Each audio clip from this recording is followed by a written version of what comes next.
Hamos na at makain na kita. Pagkasarap na rin inataang talupak sa luyang dilaw.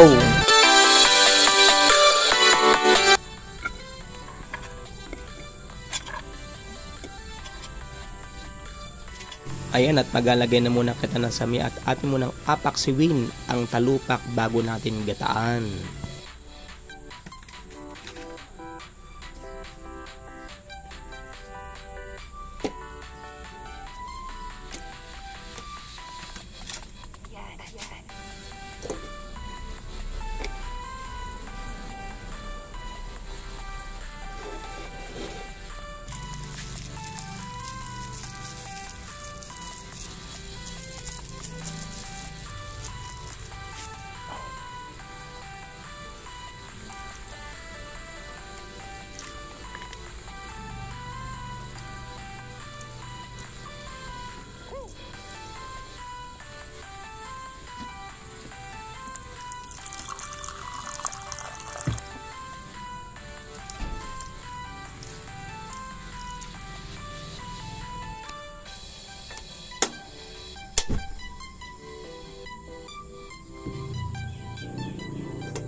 Tapos ayan, magpaga na rin kita ng sariwang-sariwang kinayod na nyug para sa ating sariwang-sariwang gata.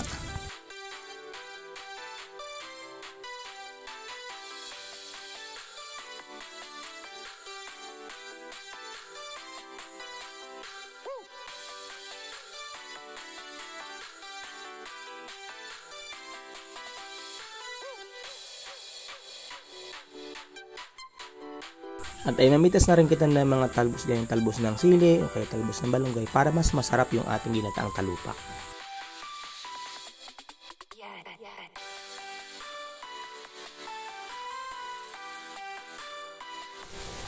O ayan, at ibuhos na rin natin ang sariwang-sariwang gata. Wow!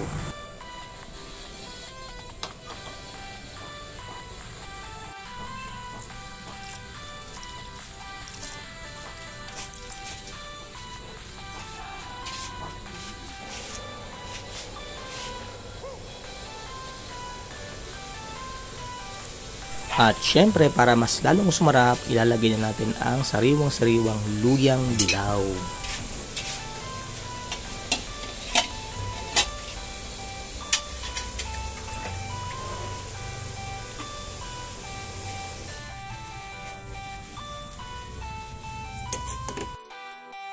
Ayan, at dahil malapit nang maluto, idagdag na natin itong siling berde para mas lalong sumarap.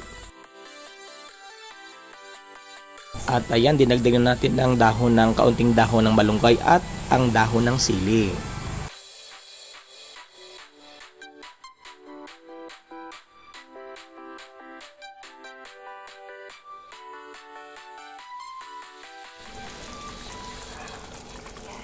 Oh, ayan na, yummy! Ang sarap nito! Kalaban na nito ay kanin! Kain na tayo! Sarap!